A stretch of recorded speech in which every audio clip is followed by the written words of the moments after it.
কি আজ হলো মোর, আমার সকল আশা যেন নিরাশা হয়ে গেল।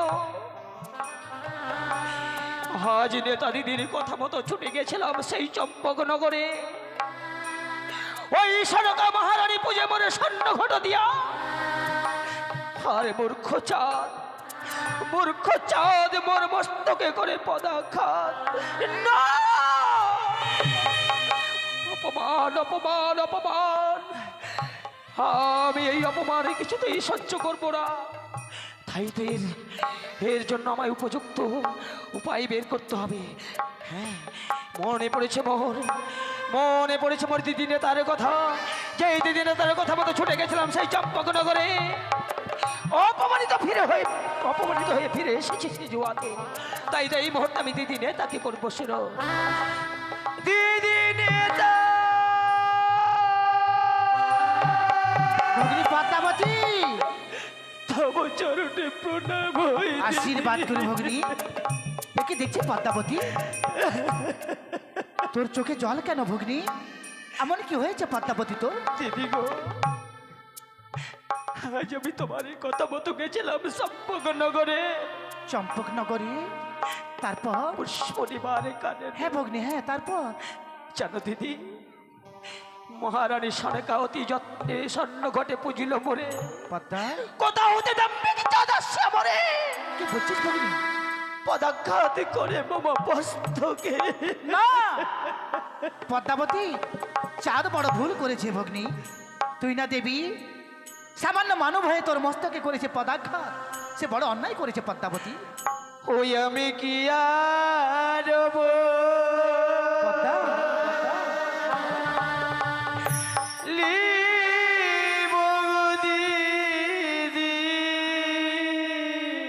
পদ্মাবতী,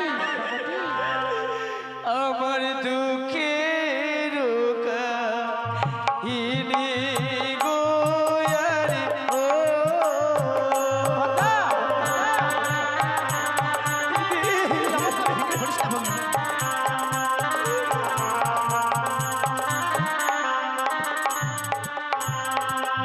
ওই আমি কি আরো বলিব গো দিদি, দুঃখের কাহিনী গোয়ারে ও।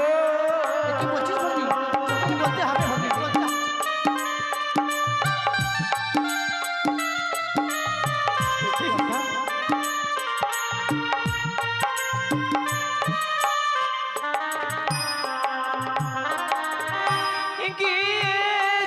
গিয়েছিলাম গো দিদি চম্পকনগরে।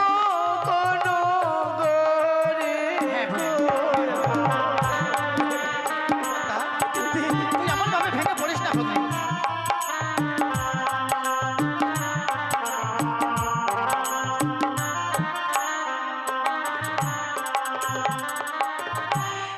আমার না পুজে দিদি মারে মাথায় লাথি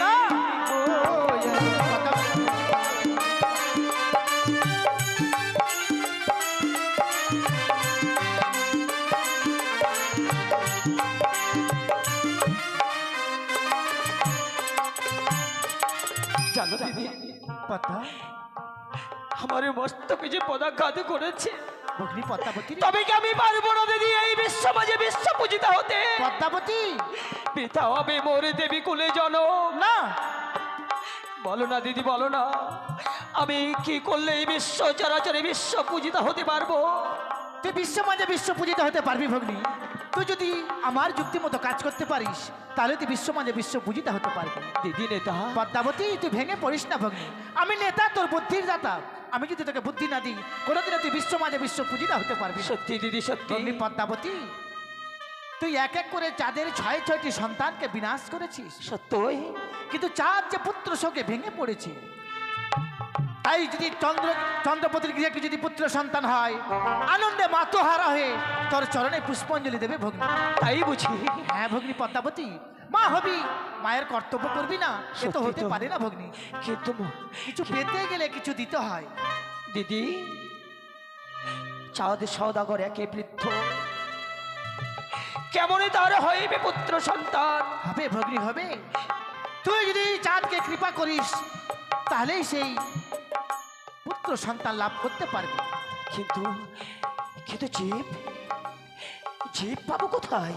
ভগ্নী পদ্মাবতী, কেমন জানিব আমি তার গর্ভে?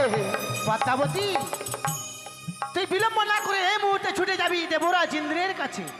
সেইখানে রয়েছে উষানরুদ্ধ, তাদেরকে নিয়ে এসে যদি এই মর্তধামে নিয়ে আসতে পারিস তাহলে তুই বিশ্ব মাঝে বিশ্ব পূজিতা হতে পারবি। এ কি কহিলে দিদি? হ্যাঁ পদ্মাবতী, আমাকে যদি যেতে হয় দেব সভায়, তুমি হয়তো জানো না দিদি, আমি একদিন গিয়েছিলাম ইন্দ্র সভায়। ভগ্নী, তাই তো ইন্দ্র সভা হইতে পারে দূর দূর করে তাড়িয়ে দেয়। দেবরাজ ইন্দ্র আমায় বলেছিল, রে ভগ্নী পদ্মাবতী, যেদিন হবে তুমি বিশ্ব চরাচরে বিশ্ব পূজিতা, পাইবে তুমি স্বর্গ সভায় সিংহাসন। ঠিক বলেছে ভগ্নী, তুই তো বিশ্ব মাঝে বিশ্ব পূজিতা হতে পারিসনি, তুই যে স্বর্গ সভায় আসন পাবি না রে ভগ্নী। তাই তুই আজকে যাবি স্বর্গ সভায় তোর আসনের জন্য না পদ্মাবতী, তুই যাবি সেইখানে রয়েছে উষানরুদ্ধ, তা তোর নৃত্য কি দেখবার জন্য। বেশ, তাই যদি হয় দিদি, তাই যদি হয়, তবে আরে বিলম্ব নয়। ও বিলম্বে আমি হংসরথে করব পদার্পণ, ছুটে যাব স্বর্গ সবাই, নিয়ে আসবো দুটি জীবনের উদ্দুসারে মর্তধামে। ভগ্নী পদ্মাবতী, দেবরাজ ইন্দ্র তোকে এত সহজে উষানর থেকে তোর হস্তে তুলে দিবে না ভগ্নী। তবে তুই দেবরাজ ইন্দ্রের কাছে নৃত্য গীত দেখতে চাইবি, হ্যাঁ, সেইখানে নৃত্য গীত করবে উষানরুদ্ধ, পরপর তুই 3 বার তাল ভঙ্গ করবি, আর 3 বার তাল ভঙ্গ করলে তাদেরকে দেবরাজ ইন্দ্র চরম অভিশাপ করবে। আর যে দুটি তুই চেয়ে নিবি, আর চেয়ে নেওয়ার পরে তুই মর্তধামে নিয়ে আসবি ভগ্নী। তাই বুঝি? হ্যাঁ পদ্মাবতী, এই তো এরম আমি উপযুক্ত বুদ্ধি। ছলো না, ছলো না, ছলো না, দেব সবাই করবো আমি ছলনার আশ্রয় গ্রহণ, আর দেব সভা হইতে দুটি জীবকে আমি মারিব হরণ। পদ্মাবতী, তবে যাই দিদি যাই, যাওয়ার পূর্বে তোমার অঙ্গাচরণে জানাই আমি শতকোটি আশীর্বাদ করে ভগ্নী তোর মনের আশা পূর্ণ হোক। তাই তো দিদির কথা মতো এই মুহূর্তে ছড়িয়ে যাবো আমি স্বর্গ সভায়।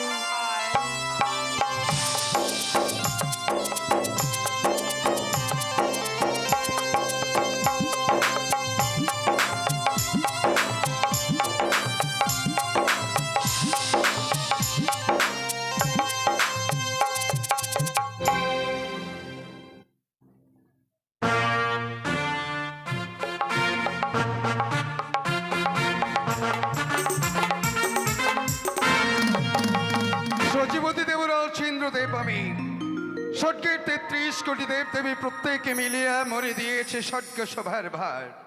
তাই তো আমার স্বর্গের অপ্সরা অপ্সরী উষা অনিরুদ্ধ প্রতিনিয়ত স্বর্গের 33 কোটি দেবী দেবীকে মুগ্ধ করবার জন্যে আমার এই স্বর্গপুরীতে নৃত্য গীত পরিবেশন করে।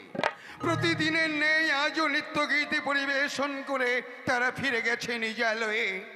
উষা অনিরুদ্ধের অনবদ্য নৃত্যেই মুগ্ধ হয়ে 33 কোটি দেবী দেবী প্রত্যেকে আনন্দে মুখরিত হয়ে ফিরে গেছে তাদের নিজ নিজ ধামে। ক্লান্ত পরিশ্রান্ত অবসন্ন দেহ মনে উষা অনিরুদ্ধ এতক্ষণে বিশ্রামীরত। আমারও বিশ্রামের বড় প্রয়োজন, তাই ক্ষণিকের জন্যে আমিও বিশ্রামীরত হতে চাই। দাদা!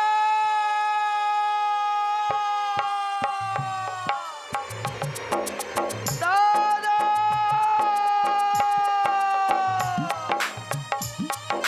দাদা!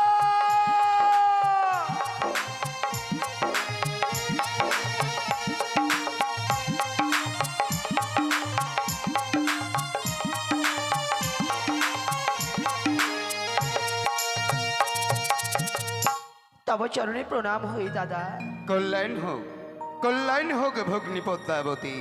ওগো দাদা, অকস্মাৎ কিবা হেতু মর্থ করিয়া পরিত্যাগ এসেছ মরি স্বর্গপুরীতে? বলবো বলবো দাদা বলবো, আজ যে স্বর্গ সবাই এসেছি বড় আশা করে দাদা। এমন কি আশা নিয়ে এসেছো তুমি? শুনবে দাদা, কিন্তু শোনার পূর্বে যে তোমায় একটি কর্ম করতে হবে দাদা। আবার তোমার জন্য আমায় কি কর্ম করতে হবে ভগ্নী জানি না তুমি আবার পদ্মাবতী? কথা রাখবে কিনা। তাই তো আমার কথা শোনার পূর্বেই আমার সঙ্গে যে ত্রিসত্য অঙ্গীকার করতে হবে তোমার। সত্য ভগ্নী এসেছে ভ্রাতার কাছে বার্তা জানাবার জন্যে, তাতেই কিনা ৩০০ অঙ্গীকারে দেবরাজ ইন্দ্রদেবকে আবদ্ধ হতে হবে। বেশ বেশ ভগ্নী পদ্মাবতী মর্থ পরিত্যাগ করিয়ে এসেছে যাবে মোর এই স্বর্গপুরীতে। এসো, তোমার ৩০০ অঙ্গীকারে আমি আবদ্ধ। বলো দাদা বলো, এক সত্য দুই সত্য সত্য তিনবার। এক সত্য দুই সত্য সত্য তিনবার। ভগ্নী পদ্মাবতী যাহা বলিবে তুমি পালিবে শতবার। ভগ্নী পদ্মাবতী যাহা বলিবে পালিব আমি শতবার। ছলো না, আমায় করতে হবে ছলো না। ওগো দাদা, বলো ভগ্নী। আজ মরে মরে বড় বাসনা, বহুদিন তব স্বর্গপুরীতে করিয়াছি পদার্পণ। তাই তো বহুদিন পর যখন আবার পুনরায় করিয়াছি পদার্পণ, মনে মনে সাজ মোর এমন কি শুনিয়াছি অনিরুদ্ধ উৎসবর নৃত্য গীত করে দেব সবাই। তাই তো চাই অনিরুদ্ধ উৎসব নৃত্য গীত করিতে শ্রবণ। ভগ্নী পদ্মাবতী তোমার অনুমানে সত্য? সন্তান সমা উষা অনিরুদ্ধ, যারা কিনা স্বর্গের অপ্সরা অপ্সরী, আমার এই স্বর্গপুরীতে প্রতিদিন তারা নৃত্য গীত পরিবেশন করে। সত্যই প্রতিদিনের নেই আজও নৃত্য গীত পরিবেশন করে তারা ফিরে গেছে নিজালয়ে। নিজালয়ে। তুমি যদি উষা নৃত্যের নৃত্য গীতে শ্রবণ দর্শন করতে চাও, তাহলে যে আজিকার এই নিশি তোমাকে যাপন করতে হবে ভগ্নী। দাদা, এ কি কহিলে দাদা? অনিরুদ্ধ উষার নৃত্য গীত শ্রবণ করতে হলে মনে করতে হবে নিশি যাপন। হ্যাঁ, ঠিক তাই। কিন্তু না দাদা, নিশি যাপনে করা মম পক্ষে সম্ভব নয়। তবে মনে বড় সাধ ছিল যে অনিরুদ্ধ উষার নৃত্য গীত নয়নে করব দর্শন, কিন্তু হলো না। তোমার যদি নিশি যাপন করতে অসমর্থ হও, তাহলে যে উষা অনিরুদ্ধের নৃত্য গীত শ্রবণ দর্শন তোমার পক্ষে অসম্ভব ভগ্নী। কিন্তু দাদা, বলো বলো। তুমি কি এরই মধ্যেই ভুলে গেলে কি? যে তুমি আমার সঙ্গে ত্রিসত্য অঙ্গীকার করেছো? পদ্মাবতী। তাই তো ক্ষণিকের মধ্যেই দেবরাজ ইন্দ্রদেব বিস্মরণ হয়ে গেছে। ভগ্নী পদ্মাবতীর কাছে ৩০০ অঙ্গীকারে আবদ্ধ হইয়া আছে। বেশ বেশ ভগ্নী পদ্মাবতী এসেছে যবে উষা নৃত্যের নৃত্য গীতি শ্রবণ দর্শন করিবার তরে তুমি কিছুক্ষণের জন্যে মরি স্বর্গপুরী করো পরিদর্শন। বেশ দাদা, তবে একটি কথা শুনে রেখো দাদা, আমি চললাম সেই স্বর্গ সভা করতে পরিদর্শন। যদি পুনরায় না হয় অনিরুদ্ধ উষার নৃত্য গীত, আমার মনে কোনো দুঃখ নেই। শুধু যাওয়ার সময় উচ্চ স্বরে উচ্চ কণ্ঠে বলতে বলতে যাব কি? যে দেবরাজ ইন্দ্র কথা দিয়েও কথা রাখতে পারে না, কথা নিজের মনে রাখে। চন্দ্রদেব একেবারে যাকে কখনো কথা দিয়েছে, কথার বিপরীত সে কোনোদিন করেনি। কিন্তু এই মুহূর্তে আমি যেন দেখতে পাচ্ছি উষা অনিরুদ্ধ থেকে আমার এই স্বর্গপুরীতে না আনলে আমার অতিথি বইমুখ হয়ে ফিরে যাবে। আর অতিথি যদি বইমুখ হয়ে ফিরে যায়, তাহলে শুনেছি সেই গৃহস্থের নাকি অকল্যাণ হয় না। কোথায় দেবর্ষি নারদ? নারায়ণ নারায়ণ। এসো এসো দেবর্ষি, দেবরাজ এসো। আমায় করে শরণ, বিলম্ব না করে ইন্দ্র সবাই দেব দর্শন। ভজনী তাই গৌর রাধেশ, জপ হরে কৃষ্ণ হরি রাম। ভজনী তাই গৌর রাধেশ, জপ হরে কৃষ্ণ হরি রাম।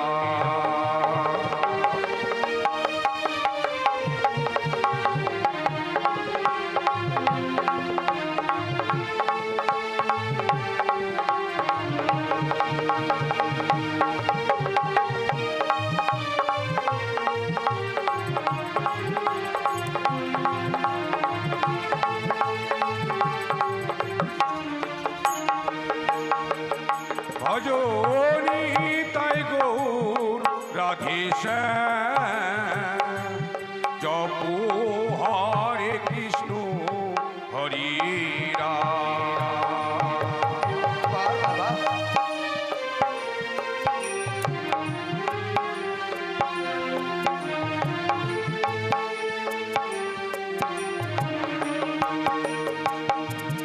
ভজনি তাই গৌর রাধে শ্যাম জপ হরে কৃষ্ণ হরে রাম।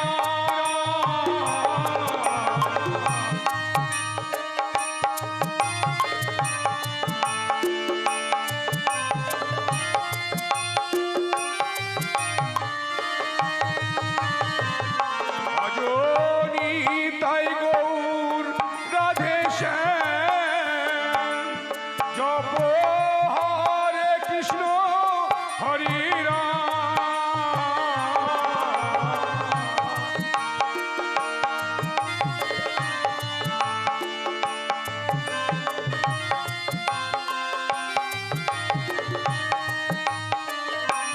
ভজনি তাই গৌর রাধে শ্যাম জপ হরে কৃষ্ণ হরি রাম।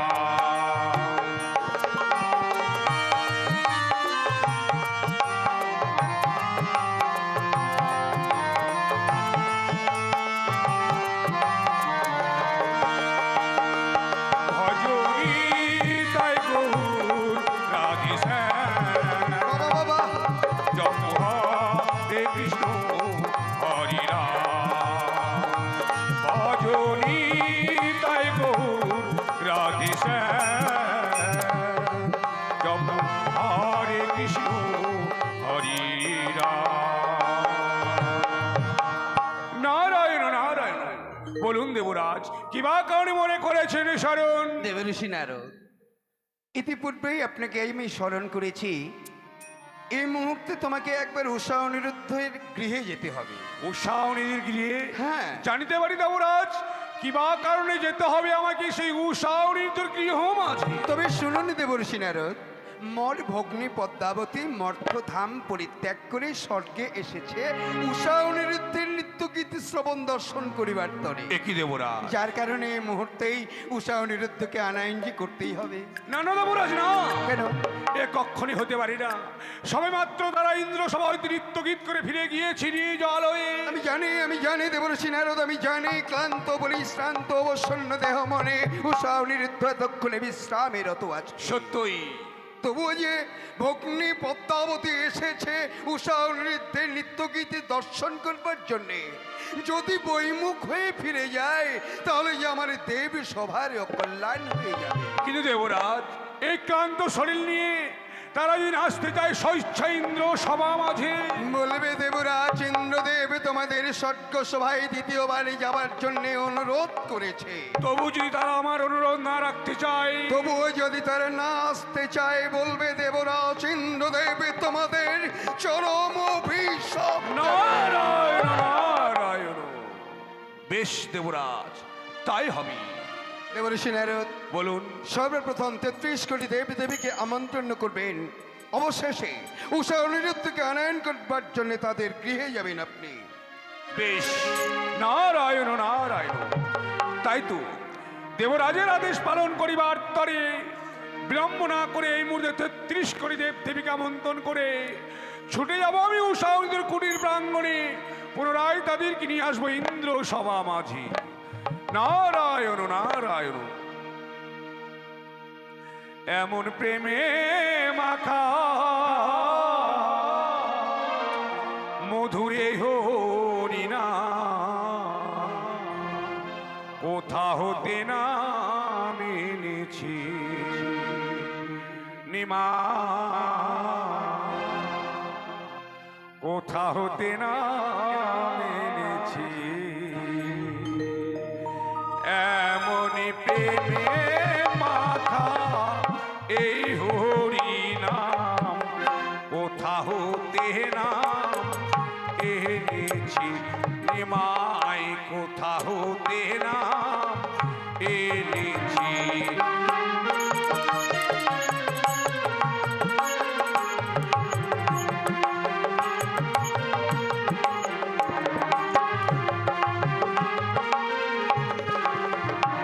এমন প্রেমে মাখা এই হরি নাম কোথা হতে না এনেছি, নিমাই কোথা হতে না এনেছি।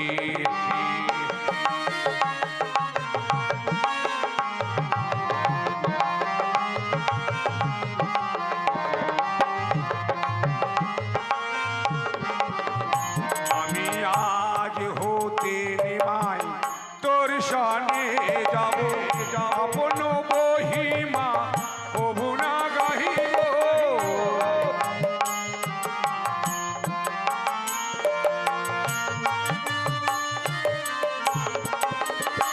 আমি আজ হতে নিমাই তোর সনে যাব, আপন বহিমা কবু না গাহিব।